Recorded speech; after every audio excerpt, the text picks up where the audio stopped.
teaches you how to build these funnels for your business. Yes, guys, welcome back to another episode of the Design a Future podcast. I've got a very special guest on here today, so feel free, go ahead and introduce yourself for me. Hey, Olley, thank you so much for having me on the show. My name is Shadab. I'm the CEO of a SaaS platform called Bot Ninja, where we specialize in doing chatbot campaigns for lead generation and follow-ups. Wicked, cool. So firstly, like the main thing that I like to get sort of talking straight away is how have you got today? Like, how have you got to where you are today? What was the first sort of step that made you firstly open up the doors into this whole online space? And, you know, what sort of was that emotional point that you sort of thought, okay, I can really make this online stuff work for me now? Well, honestly speaking, I got started in the online space when I was 17 years old. I was just doing my, even though I was completing my O levels at the time, and I was just coming out. So for people who are not familiar with the curriculum, A levels are the equivalent of finishing up high school and trying to get into college. So during that time, what I really wanted to do was to be financially independent and figure out a way to make a bit of money for myself, because I didn't come from a very upper class family and we didn't have a lot of money to spare. So things were tight in terms of finances, and I definitely wanted to do something that could give me some financial independence. So, and fast forward that, I started dabbling into a lot of different things. I actually got started in copywriting on Upwork. And that was before this entire outsourcing boom took place. So eventually, it was like a step-by-step process. I wouldn't say there's any secret formula to overnight success. It definitely took a lot of time. Did a couple of very small gigs. The first paid job I had actually only paid me like, I think, $10 for my first article. That's how much I got paid for my first article. And then, fast forward that, gained some experience, build a portfolio, kept hustling, kept doing my, upgrading my portfolio. And eventually we came to a position where I was working with, as a consultant to a software company and doing a lot of the digital stuff, not just their copywriting, but also their content marketing, their email campaigns, Facebook ads and stuff like that. So, and then, that's kind of how I grew from that position, and eventually became like, and I always had a fascination with software, I always had a fascination with automation. And eventually that is kind of what gave me the experiences I need to, build a solution that added value to businesses of all sizes. Awesome. So really just to really dumb it down for anyone, because a lot of this I like to imagine that no one even knows about making money online at this point when they're listening. So how did you come across Upwork for someone that doesn't know of Upwork? A lot of people don't even know what Upwork is, right? So how did you go from, making nothing online to firstly even discovering Upwork to then, using that to essentially get money online? How did that all come about for you? So honestly, I just, back then there weren't as many videos, tutorials, or articles on how to get started in this line of work. So it was eventually a lot of winging it and just figuring out things as went along. And I made a ton of mistakes. I did I ended up unintentionally making a lot of mistakes that cost me a lot of time and money. But I guess that's just part of like learning. So I think if someone were to start or wanted to learn to make money online today, I think my advice would definitely be to kind of have a balance between learning and executing. A lot of people spend all the time just like, going through courses or going through videos or like just joining like 1,000 Facebook groups and looking for like a new hack or something to get started with. So you can either take the time and learn, but at the same time also take the time to execute a little bit of what you're learning. So even if you're learning about, setting up your profile on Upwork, or even if you're learning about setting up a WordPress website to drive traffic to you, like take the small steps. It's definitely very overwhelming at first, but take small actionable steps and make sure that you're accountable to yourself for the progress that you should be making. Amazing, amazing. So you mentioned briefly on courses. Talk to me a little bit more about your experience from investing into yourself in terms of courses, mentors, coaches. What's your sort of journey been like in terms of that sort of side of things? So I think people have had a very polarizing experience with coaches. People are either ecstatic about their coaches, or people are also sometimes they feel scammed or cheated by online coaches as well. And the reason that is because sometimes this is an industry that is unfortunately does have its share of like unethical people and unethical practices, people who are scamming others, and so on. But I think that when you get on board a coaching program, you should definitely have a clarity in terms of what your expectations are. A coach is not going to solve all your problems. It's not going to be your like source of infinite motivation. No, it's absolutely not that. A coach is simply a guided person who is supposed to walk you through step by step exactly what you need to do, and you still need to invest that time and effort in. A coach is not someone who catches the fish. A coach is someone who teaches you how to fish. So that's definitely the clarity that you need before investing in any sort of coaching program, in my opinion. And one more thing is that so people are like a large portion of people are either going for like low ticket sized coaches who do not have a lot of credibility or do not have like a track record of helping people, and on the other side they're also intimidated by the ticket sizes that some of the other coaches teach. Like my point is, you either figure out if you want to accelerate your learning and accelerate your development and figure out how to get started really quickly, then that's how you want to look at it. You shouldn't look at it like, oh my God, I'm investing $10,000 into this course. You should look at it, oh my God, what if the next 6 months of my life I make no progress whatsoever? What's the price tag on that? Yeah. Right. Because once you put that into perspective, that's when you really realize the value of like what you can take away from that coaching experience. For sure. And like you said, if say for example, your goal was to make £10,000 a month or $10,000 a month, for you to invest 1,000 of that to reach that target, of course, it's going to seem a whole lot different to you just blowing $1,000. Definitely. I feel that once you really start to appreciate the time gain that you do, because you can learn these things organically, but like I said, it takes a lot of trial and error, and you make a lot of mistakes before you get to that point. So looking back, if I had that financial capacity to take that to make that investment upon myself, I definitely would have, because at the end of the day, the time is something you can always make more money. Even if you lose money, you can make it back. The time is not something you can get back. So anything and everything that adds more value to your time, accelerates your learning and development, you should definitely invest on it. Of course, wicked. So would you mind touching on some of the courses and coaches that you've invested in? Not specifically the names, but maybe, some of the modules and stuff that really resonated with you.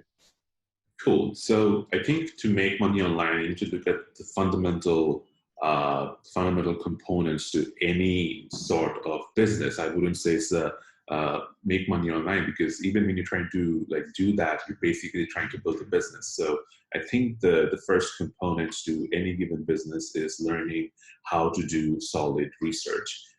There are a lot of people who help you to do, and the reason that is important is that that kind of translates differently depending on the niche that you're in. If you're in e-com, researching niches is something completely different if you're going to be like a consultant or a service provider. So pick a niche that is super important no matter what you're doing. You might be selling equipment to like gyms, you might be like offering consultancy to local businesses. Whatever you're doing, it is super important that you pick a niche, and it's super important that you invest in a course, or you invest in a coach, or you invest the time to kind of learn the different steps of doing good quality solid research. There, it's absolutely imperative that you make that investment. Apart from that, the next thing you need to do is And I feel this is not something it's essential you do make an investment for, is how to set up your your funnel, right? Your funnel is basically a mechanism for you to make money for your business. So you can, and funnels also, it can be a website funnel, it can just be a Facebook funnel, it can be it can be a number of different things. So ideally, being able to conceptualize what a funnel, what your funnel should be, is something that you need to lock down on. I think there are a lot of great books that discuss this in length, especially if you go through like Russell Brunson's books, The Expert Secrets and the .com Secrets. I think those are excellent resources in terms of like understanding the nitty-gritty of how it works. And you know, like being an advocate of Russell Brunson, it's basically talking about that there are a lot of people who are very against him, who are for him, who don't like his tactics, say that they come off as like salesy or cheap. My perspective is like, you know, it's a $15 book, or even if you order it from his own site, it's free. You pay for $7 for shipping. So it's definitely worth it to go through the material that he has, because it teaches you how to build these funnels for your business. That's something that's really essential as well. So once you have your niche, once you've built your funnel, the last bit of essential element in your online money making knowledge repertoire that you need is how to drive traffic. That is also something that is absolutely crucial in terms of, and I think that a large component of driving traffic online is transitioning more towards how you build multiple, say, sources of traffic, right? As opposed to just building one, because people are doing just Facebook ads, and people are doing just YouTube ads, or just AdWords, or prospecting on LinkedIn.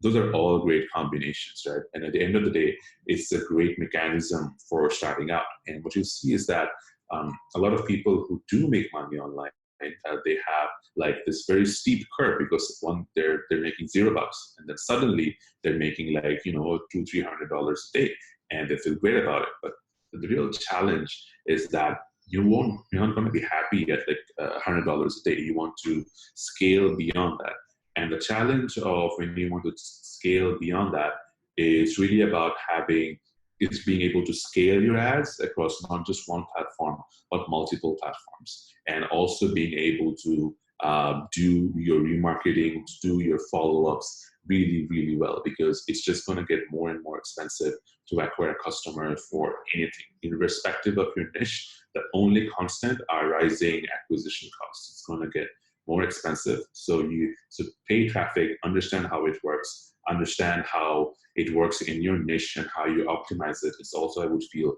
is the last critical component of like locking it down, and like the last element of your knowledge base that you should be investing in.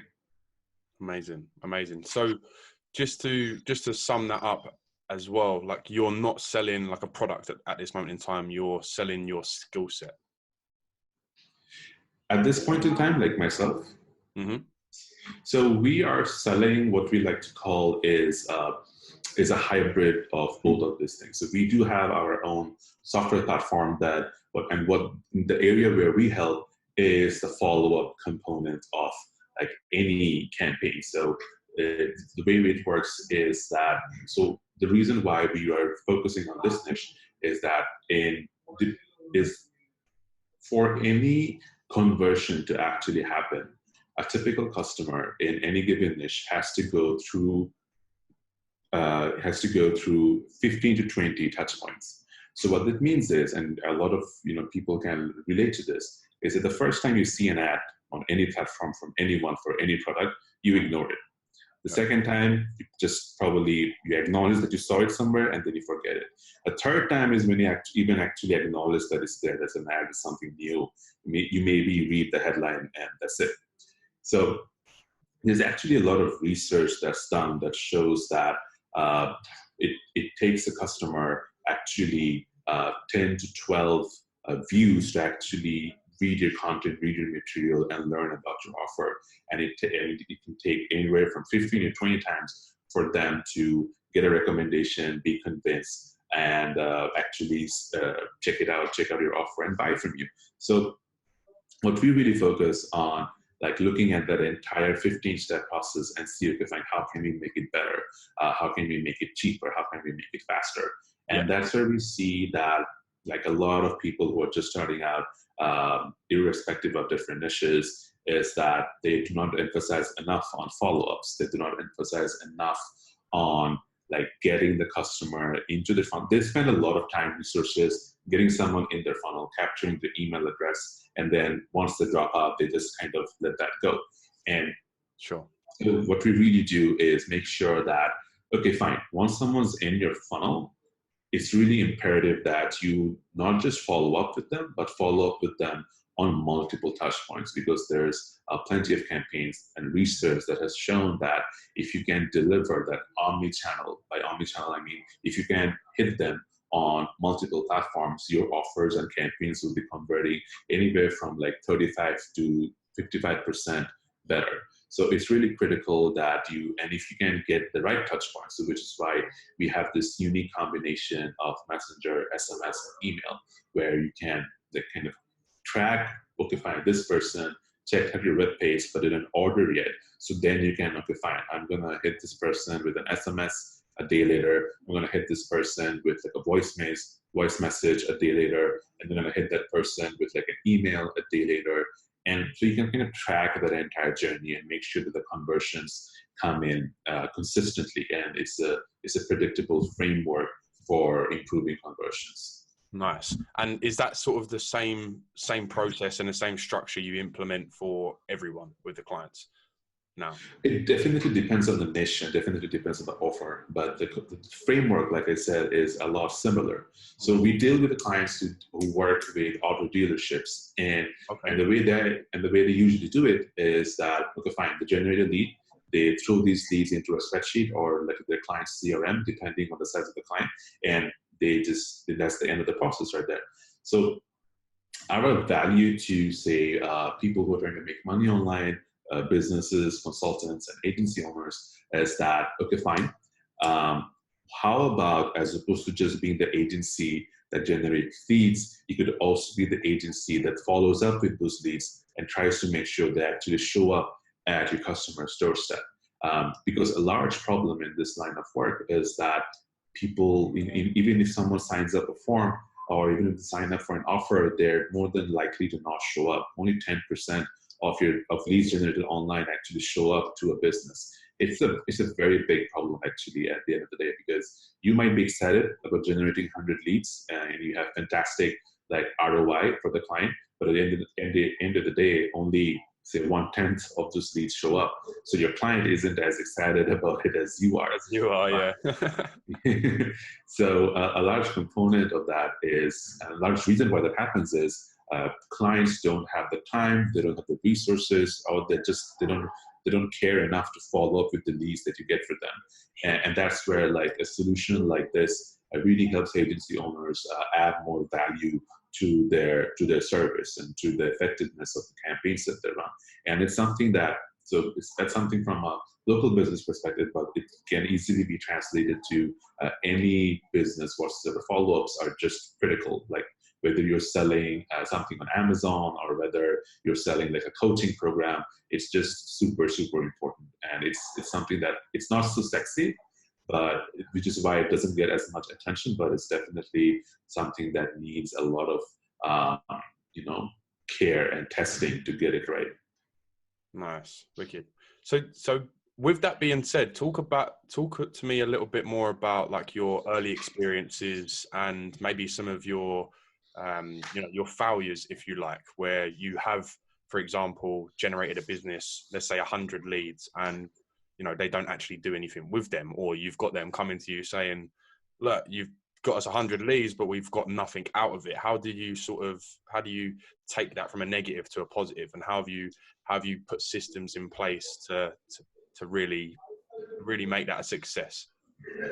Oh, definitely. So one of the most exciting projects that we've done in the last couple of years was with a local business that imports and assembles commercial vehicles. So they basically bring in trucks, they bring in pickups, they bring in lorries and stuff like that. And so it's naturally a very high ticket size item. And they were the first company of this nature to actually market it online. So we were very excited because it seems like a unique opportunity to highlight our skills and to show that we can genuinely generate qualified leads. So we did this 3-month campaign, and it was very successful because we were convinced of the quality of the leads that we were generating. But what happened was, at the end of we had a 3-month contract. At the end of the contract, we went in and we were like expecting a renewal, except the client team on the side, they were like, yeah, you just gave us a spreadsheet. We didn't really get the ROI. We were expecting sales and stuff. And at the end of the day, they were like not that. And we were kind of flabbergasted because it's like we were hit by a bus, right?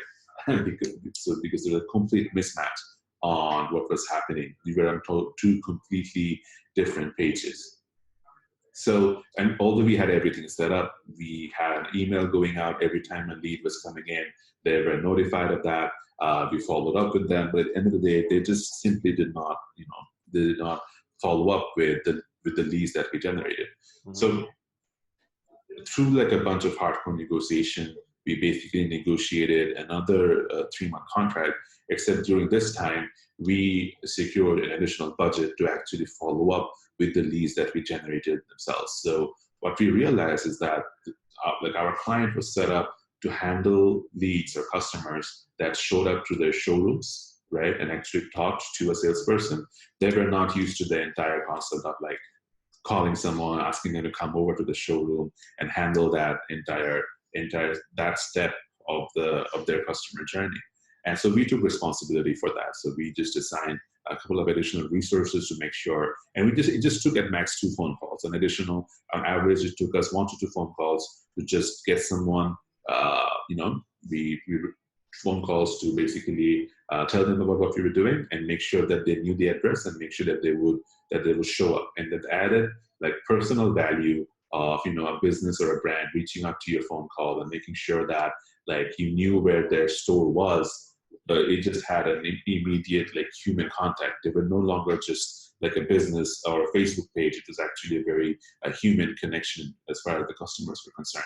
So what we followed during that time was we just did 2 calls. We booked the appointment and we did follow-ups to make sure that person showed up and that the person had all the information and was qualified for what we were selling. And and ultimately that's what happened. So we generated, during the next 3 months, we generated about 600 or something leads, out of which we managed to make sure that 480 of them actually showed up at the store, right? So it was an incredibly successful campaign.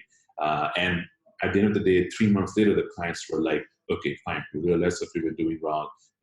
This is definitely much better for us because alternatively, they would have to run like press ads, or they would have to do this like a lot of local advertising and local activations to make sure that clients, to make sure that people actually came into the store. But this was like it was scalable, it was automated, and it just worked.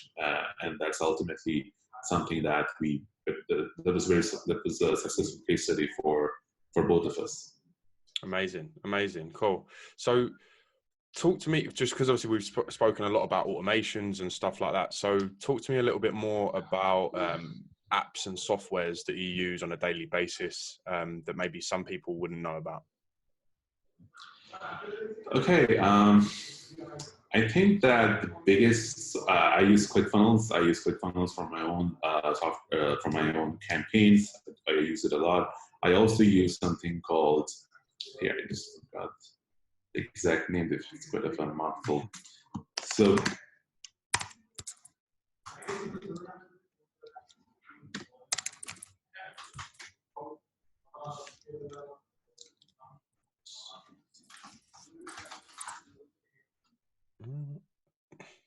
one second. So I also use a software tool called lsikeywords.com. So it's very useful for understanding keyword volume. And keyword volume is actually pretty essential to understanding the demand for a niche. More people are researching about it, more people are likely to buy it. So that's definitely also one of the tools that I use. Apart from that, for my headlines, I also use another tool called, it's been published by someone called Content Analyzer. So they have a free headline analyzing tool that gives you, that looks at your headline and tells you whether or not you should, and how to optimize your headlines. Because like 80% of people will just read your headline and that's it. They won't actually read through the text. So for my own promotions, for my own marketing, that is something that I use quite a lot. So yeah, I mean, apart from that, different tools like Zapier is also pretty critical to my everyday workflow. At the end of the day, when you want to do a basic campaign, right, the reality is you don't need a ton of tools. You just need to do the basics extremely well, and that's it. Amazing, amazing. So obviously you talk a lot about Facebook ads, and you're using Facebook ads on like a daily basis for yourself and your clients. How did you sort of stumble across Facebook ads, running them yourself? And like what you said about scaling, how have you, I'm guessing, you know, you've brought on other contractors, or you've built teams in certain places. So talk to me a little bit more about how you learned the Facebook ad side of things, and how you then sort of systemized that process within the business. Facebook ads are, honestly speaking, it's becoming extremely challenging, not because of like, running a Facebook ads, but simply because of this entire like regulatory and policy aspect to running ads. It's suddenly not okay to run ads for everything. You have to be very, very precise to use about your wording, about your image, about your visuals, because if anything is even slightly off, it's going to get rejected, or your ad account is getting banned. So it's just going to just become a very, very huge problem, not just for me, but for like anyone who runs ads. Ad accounts are getting banned left, right, and center. So it kind of puts a lot of pressure on agencies and also on us. So, and which was a really big problem towards like the beginning of this year, but things kind of stabilized itself. So for running teams, so what we do when running teams is that we kind of onboard our clients in a way that makes sure that our media buyers have the exact data they need to run really effective campaigns. And it's very, very important that media buyers have access to the data. Otherwise, you're just throwing spaghetti on a wall and hope something sticks. And people waste a lot of money doing that. When you have access to the entire, to that entire data point. So one example is that like 80% of clients that we onboard don't have pixels installed on the website. So that is like a huge problem, especially if you're running Facebook ads through that funnel. So what we do is we make sure that the pixels are installed. We actually don't use Facebook pixels. We use something called Google Tag Manager. So it's basically a tool by Google where you just install one script on your website, and then using Google Tag Manager, you can monitor everything else. So using Google Tag Manager, you can install your Facebook pixel, your Google AdWords pixel, any other tracking mechanism or reporting tool that you want to use. And it's very streamlined, because that way you don't have to go to your client's developers every time you want to install something new. You just have the Google Tag Manager and you use that to like monitor and measure everything else. So that's something that has really helped us on that side. But at the end of the day, it's really about making sure your media buyers have access to all that information. And based on top of that, we kind of have a reporting dashboard that is suited for the client, suited for the metrics that the client wants to see. Because so when you have to renew your contract, or when you want to push a new campaign, what clients really want is proof of what you've done before. So if you just have like a simple dashboard with metrics that they themselves have signed off on, it really helps you get that additional budget, another contract, another campaign. That's really what works well for us. Okay, nice, wicked. So obviously you touched on media buyers. What was your process in actually onboarding the media buyers as well, from going like a single person, obviously just running the ads, to actually having someone come in? And what was that like, sort of letting go of that responsibility, if you like, as well? It was not easy. Media buying is something that in my 6 years of running an agency, we have fully delegated our media buying process to only 2 people. And that's it. We have never hired an external buyer to come in and run our ads. It's something we've tried obviously before, but it's something that just doesn't work because media buying is a lot like it's a lot like, you know, it's an art. It's an art. It's more art than science. And sometimes if teams are not aligned in terms of how they set up their campaigns, do their targeting, how they pace their campaigns, how they scale their campaigns, it becomes very difficult for our clients to get to reach their desired outcome. So it was always about bringing in people at the junior level, and then initially it would be just my partner and I who would give them the hands-on experience of like how we set things up, kind of mentoring them, guiding them. And, you know, over the last, like I said, 6-7 years, we've probably mentored like 25, 30 people. And of that, currently we just have 2 who are still with us. So it's a very rigorous process. And the thing about media buying is that it's kind of, when you know your campaign's on, you're kind of like a stockbroker who has to check their portfolio prices every minute. So a media buyer is a lot like, you know, having their Facebook ad manager app on their phone and then logging in and then like refreshing and making sure that, you know, everything is in place. The cost per clicks are within range.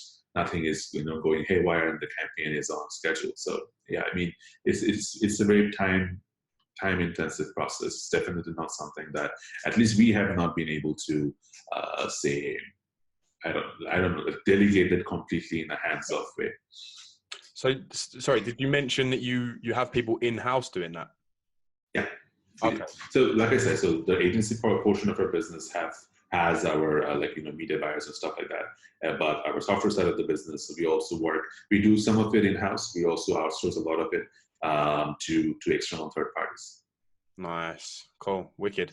So obviously we touched on books a little bit. I'd love to hear a little bit more about your experience with books. Are you reading a lot now, or you know, I speak to some people, obviously entrepreneurs, and they say, you know, then they don't read books, or they've got all of these books, but they don't actually read any of them. They read, you know, let's say a couple of pages, and then they get straight back into work.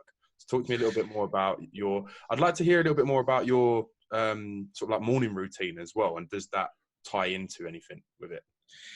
So the biggest, I won't be saying that I'm one of those people who reads like a ton of books a year, because definitely not. I think I fall more into the category of people who has a lot of books but haven't actually gone through that. And so that's something I'm consciously working to change.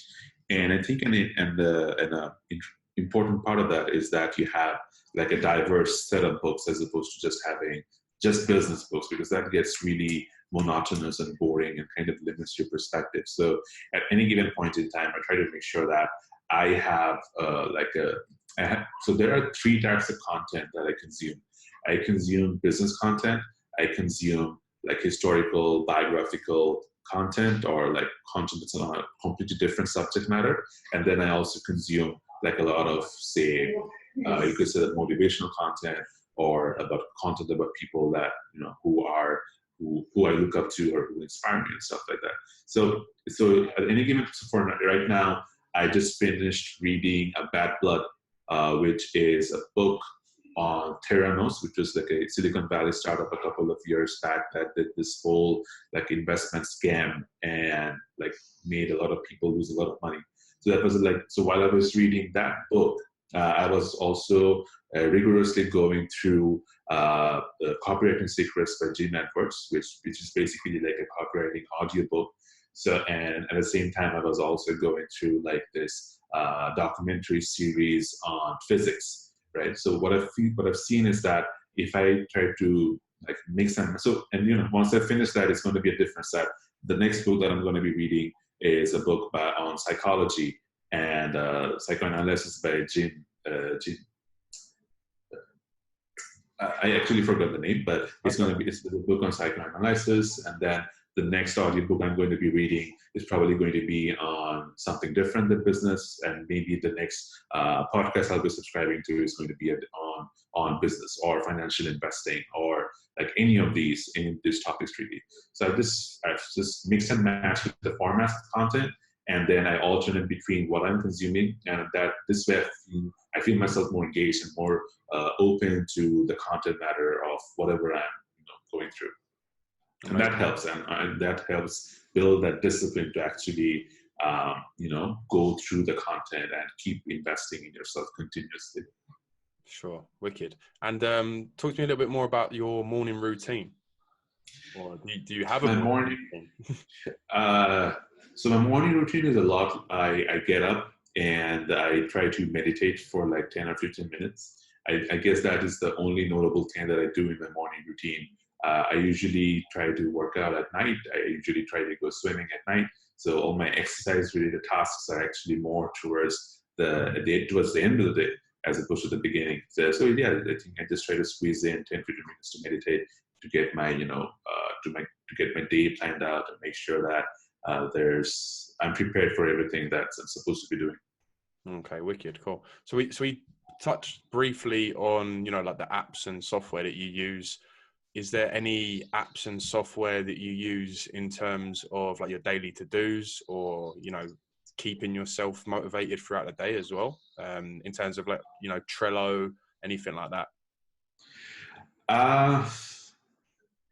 Not old school, really. like pen and paper. I've tested out a bunch of different things, everything from like Evernote to Apple Notes to like Dropbox. Dropbox paper is definitely something that I'm starting to like a lot more. Dropbox. So what's really different about Dropbox paper is that you can have one single document where you can embed like a calendar view, you can embed like a table view, you can add to-dos, you can assign stuff. So that makes it really easy. So even if you're like making a to-do list, and suddenly you feel like, okay, I need like a date-wise visualization of exactly how this thing's gonna work. You can just do that in one single document, as opposed to like do embedding or like doing links and all that stuff. Like Dropbox paper is definitely, I have it on my phone, I have it on my computer. It's definitely a lot more convenient than the other apps that I've used so far. And it's where I maintain most of my to-do lists as well. Wicked, cool. Wow, wicked, man. Well, it's been nice to hear obviously where you've come from. But I'd love to hear about what your goals are for, obviously we're closing into the end of the year. Talk to me a little bit about your goals for maybe the next year. So on the software side of things, that's basically what I'm focusing on right now. Mm-hmm. And my philosophy is personally as to like, if you have 10 hours to get something done, spend the first 9.5 hours actually planning everything, and then just half hour and executing to make sure you slice. So the last couple of months has been mostly about like getting a minimum viable product, getting feedback on it, improving it, finding partners and affiliates to work with, and then right now our focus right now is just getting our entire funnel sorted out so that we have an incoming stream of people who we would like to work with, who would like to work with us. And then so the next year, my real focus is to make sure that we are doing 6 figures per month in the first quarter. And right now, my focus is just making sure that the funnel is sorted out, that it's being tested, that we have everything in place to make sure to measure everything, right? So the analytics, and the critical metrics that we need to hit. We're just making sure, implementing all of that, finishing off all the nitty-gritty stuff with the product, the bugs, and making sure that we are in a position to be making 6 figures a month by the end of next quarter. Nice. And obviously you speak about building your funnels and stuff like that. For that service, are you doing any sort of outreach, or is that mainly focusing on like inbound stuff? It's a combination of both, to be honest. I would say that once we have our funnel set up, we are focusing primarily on YouTube ads for the next quarter to get our leads. And then on the outreach stuff, we are also looking at mostly on LinkedIn is where we've gotten like a ton of good responses. So it's mostly, we've tried like a ton of stuff. We've tried, which is what I mean by like testing for 9.5 hours and executing in the final 30 minutes. So we've tested everything from Quora. We've tried everything from, building Facebook groups and stuff like that. And ultimately what I've seen is that those are good options if you are starting out, if you have the time to invest. But ultimately, if you want to like scale, what you need to do is just focus on one or two things that you know will work extremely well, and just going all in on those two channels. Nice. And yeah, just because you just touched on Facebook groups, talk to me a little bit about your experience with Facebook groups and networking as well. Because obviously, I'm pretty sure I found yourself in a Facebook group, right? Yeah. I mean, definitely, it's an excellent opportunity for people to kind of network, to meet like-minded people, and even to like get started on their business, and even to scale. Whether you're looking to build a community or whether you're just looking to offer support.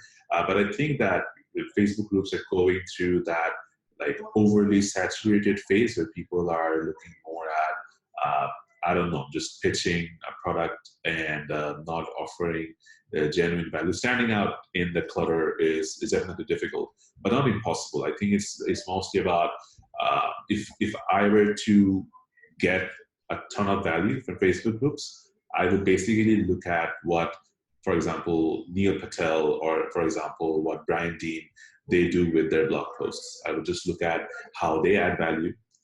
They have a formula for adding value to content, for figuring out ways to build valuable content, and then just have that content and have a calendar where I'm publishing that stuff on the groups that I care about, where I'm connecting with people who are giving me feedback or who are interested in what I'm talking about, and then making sure that I'm following up with whatever it is, and getting them on board and seeing if they want to talk or if they want to hear more about what I'm offering. More often than not, people are very open-minded, and people, if you can crack the problem, a problem that they're facing well, they're definitely going to be interested. And one advice that I think has really helped me out is that every time you message someone and you do not know them, you're basically just cold DMing them. Do not waste your first couple of words saying, hi, hello, how are you? Because when you're on Messenger and the first bit of text, that's all they see. They're probably not going to open it. So don't waste it on hi, hello, how are you? Get right to the point. More often than not, that's what's going to get people to get back to you. So you're saying like pitch in the first message, essentially? I'm saying pitch in this first message. You don't need to go like buy. You could be more like, do you have this problem? Or are you facing this problem? Or is it something you would be interested in? Do something that's going to qualify them. Give them the idea, because everyone in the Facebook group is similar to you, what you're doing. They probably know what you're trying to do. So, just try to add value from the get-go by do some prospecting right there. Don't be like buy from me. Mm-hmm. Try to have that, process level. Like, do you have this problem? It's something that I can help with. I've helped 20 other people with this solution. Is this something maybe you would be interested in hearing more about? It just starts from there. Sure, yeah. And I think that approach is a lot different to, like you said, because I get message all the time where it's literally just the first message and it's like, yeah, this is what we're having. Are you interested? And it's just like, no, because you haven't given any value, if you like. So yeah, definitely value first, without even thinking about selling your product. That's what you've got to do, on my experience anyway. Yeah, so just that, when you're investing in these organic channels, you need to put in the time. You're not going to get results from day one. It's just the way it works. No, for sure. Cool. So with that being said, let's obviously wrap this up. I'd love to get your advice for someone that's literally clicked on this video, has made nothing online. They have no idea. They've got maybe a little skill set. Maybe it's a creative side. It's a copywriting side. What would be your steps, or your advice for someone to jump on the computer from now, press pause on this video, and go and essentially try and start something online? My first advice would be to decide exactly what you're looking to get. If you're looking to make $100,000 from doing something online in the next year, then your steps is different from, as opposed to someone who's just dabbing in it in their free time. So you need to have that level of self-awareness. What are you in it for? Are you just looking to make money? Are you just looking to do something because you're bored? Are you looking to do this full time in like 6 months? It's something that you need to have absolute clarity on. And I even think it's worth it to have, like, to reach out to your mentors. I think that's the number one thing I should do, is that reach out to people who you can have like an honest conversation with about where you are and what advice they get you, because they have more advice, they have more knowledge and experience than you do. So just reach out to someone who is willing to have a conversation with you and explain your situation to them and get some clarity from that conversation before doing anything else. Like, just don't even bother, because if you don't have the self-awareness, what's going to end up happening is that, okay, fine, you might want to be fully dependent on your online income in the next 3 months, but you'll be moving at a pace as if it's okay if you just make like a couple of $100 a day. So that you can't have champagne ambition and beer execution, right? You need to make sure that these two things are aligned. All right, lovely, cool. So with that being said, where would you go? So you talk about ClickFunnels, but you've got ClickFunnels, you've got lead pages, you've got all of these different softwares and so many different things on a spectrum. If you were starting from scratch, where would you be heading, knowing what you know now? I would obviously hit up my network on Facebook and LinkedIn and just post an update and check to see if anyone has any experience, like working with ClickFunnels or working with lead pages or making money online or affiliate marketing or niche marketing or doing digital marketing, anything like that. Whatever I'm interested, I would just hit up and post an update on my Facebook and LinkedIn. Hey, I'm interested in X. Is there anyone in my network who can help me out? Sorry, but this is obviously with you already having these existing friends or existing connections, right? So would you say if someone didn't have that sort of connection, is it firstly, joining these Facebook groups, looking at what other people are doing, commenting on what other people are doing, building those relationships organically? Oh yeah, definitely. I mean, that's so. If you don't have anyone in your following in the first place, definitely you have to find them. So you can go to local groups, you can go to local meetups, you can connect with, say, your local Facebook group in your area. Just find people, and people are more than willing to reach out and help out, right? People will be willing to help you out. So definitely that's going to be what you should be doing. Nice, wicked, perfect. Well, we'll sign off that episode there. Thank you very much for everyone listening, and hopefully we'll catch up maybe next year and see hopefully if we're on our way to hitting all those goals we were speaking about. And yeah, we'll see you in the next episode. All right, Olley, thanks for having me.